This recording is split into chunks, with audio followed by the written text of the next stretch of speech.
The reason for creation, the Cayce Readings say, is God's desire for companionship and expression, not companionship alone, expression too. The universe is not only a school for soul development, it is the result of divine creative expression, the overflow of a creative impulse so fundamental that it is part of the nature of the divine itself. Humans, created in the image of God, carry the same impulse. The desire to make something beautiful, to paint, compose, dance, build, write, sing, is not a luxury or a cultural artifact. It is an expression of the soul's deepest nature, and the philosophical study of that impulse, aesthetics, turns out, in the readings framework, to be one of the most direct paths to the experience of the divine.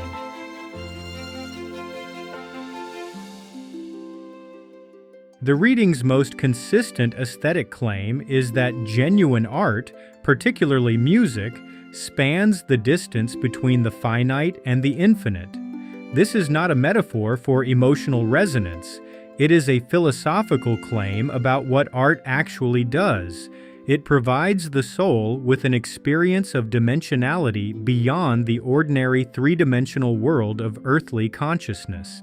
A life reading for a woman with past lives in artistic service describes the function of art with philosophical precision, specifically citing carvings, paintings, and music as not merely emotional or material, but spiritual, bridging between the finite and infinite with each soul, each individual.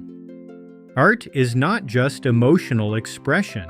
It is a structural connection between two levels of reality, the finite world of sensory experience and the infinite realm of spirit from which the soul came and to which it is returning. When genuine art is created or experienced, the soul's awareness of its own infinite nature is briefly restored.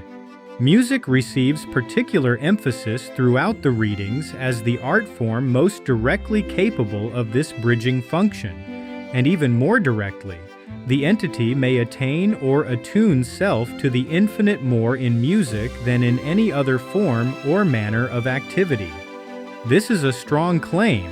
Among all the practices available to a soul in a physical body, meditation, prayer, service, study, music is named as the most direct route to attunement with the infinite. Not coincidentally, music is also the art form that most directly engages the vibrational nature of reality as the readings describe it. Harmony is the physical manifestation of spiritual attunement.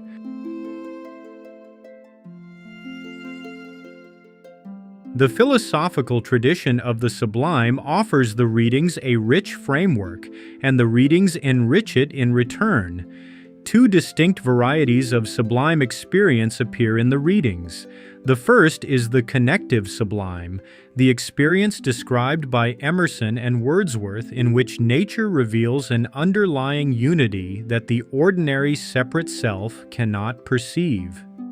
Emerson's famous description of standing on bare ground, his head uplifted into infinite space, all mean egotism vanishing, becoming a transparent eyeball, seeing all with the currents of universal being circulating through him, feeling himself part or parcel of God, this is not merely poetic hyperbole. It is a precise description of the consciousness shift the readings associate with genuine mystical experience. The readings speak the same language, noting that he who understands nature walks close with God. For the love of nature grows and is akin to God. For all nature manifests life, and life is the manifestation of God.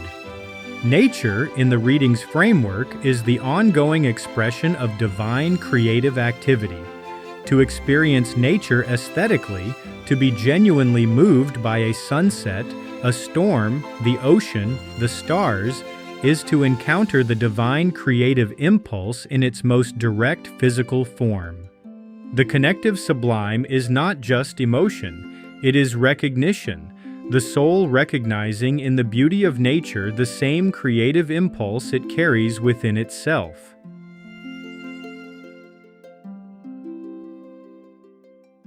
The second variety of sublime experience is more uncomfortable and philosophically richer, what might be called the extreme sublime.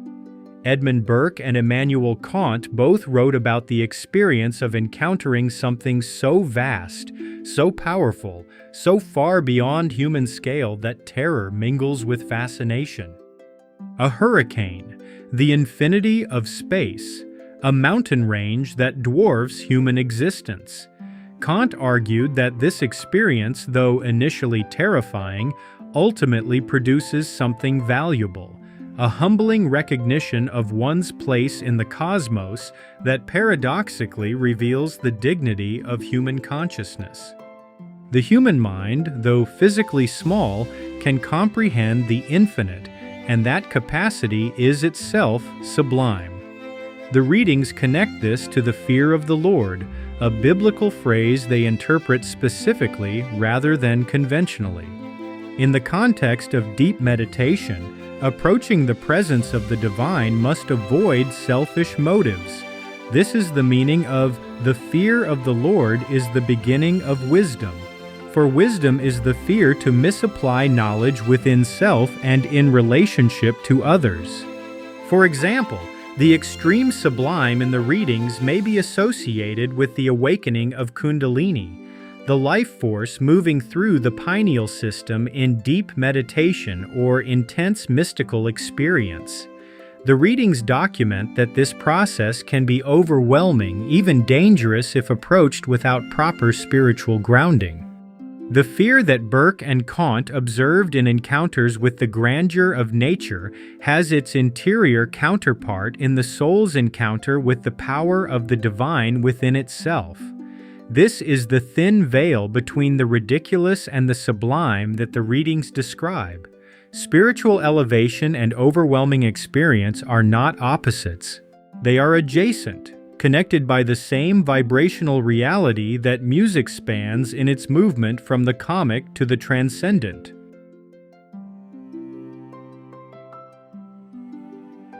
One dimension of aesthetics unique to the readings is the connection between artistic gifts in the present life and past life experiences. The readings treat aesthetic sensibility, musical ability, visual sensitivity, creative imagination as soul qualities carried across incarnations, not merely biological endowments or culturally acquired skills. Life readings consistently reveal the past life origins of present artistic capacities. A musician with past lives in Greece and Renaissance Italy, a visual artist with past life experience in Egypt and France, a writer with past life associations with ancient library traditions. These are not coincidences in the reading's framework. They are the soul's accumulated aesthetic development made manifest in the current incarnation as innate talent and deep resonance. The practical implication is significant. The aesthetic experiences that move you most deeply, the music that makes time stop, the visual art that seems to speak directly to something wordless in you, the natural landscapes that feel mysteriously familiar, may be echoes of the soul's accumulated aesthetic history. What moves the soul aesthetically is not random. It is the recognition of something the soul already knows.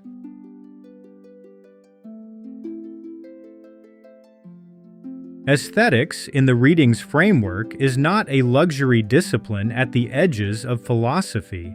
It is one of the most direct routes available to the soul in a physical body for experiencing its own infinite nature and its connection to the creative source from which it came. Music spans the finite and the infinite. Nature reveals the divine creative impulse in its most accessible physical form. Art preserves spiritual and mental emotions that would otherwise be lost to time. And the sublime, whether the connective sublime of Emerson's transparent eyeball or the extreme sublime of Kant's terrifying infinite, is the aesthetic name for what happens when the soul's three-dimensional physical consciousness is temporarily overwhelmed by awareness of the dimensionality from which it came. What form of art or beauty has most consistently stopped you in your tracks? Music, visual art, nature, literature, architecture. Not what you think you should find moving, but what actually moves you. The readings would say that it is you, a soul, an eternal being, recognizing something it already knows. What does this tell you about who you are and where you have been? Does this affect how you think about and experience aesthetic beauty in your daily life?